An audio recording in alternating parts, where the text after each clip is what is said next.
বন্ধুরা, আজকে আমি আমার চাচা শ্বশুরের বাসায় এসেছি। তার বাসায় অনেক প্রকারের গাছ আছে।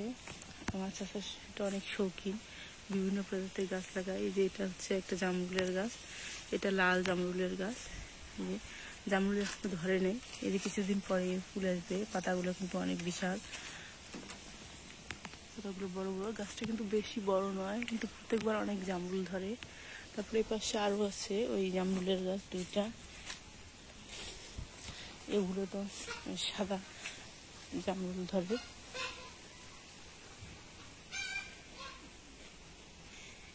এই গাছটা, এটাও জামরুলের গাছ, এটাতে সাদা রকমের জামরুল ধরে। এই গাছটা কিন্তু বিশাল বড় হয়েছে। বন্ধুরা, তোমাদের যদি আমার ভিডিওটি ভালো লেগে থাকে তাহলে কিন্তু তোমরা অবশ্যই লাইক করবে এবং কমেন্ট করে জানাবে তোমাদের কার কার বাসায় এরকম বিভিন্ন প্রজাতির জামরুলের গাছ রয়েছে।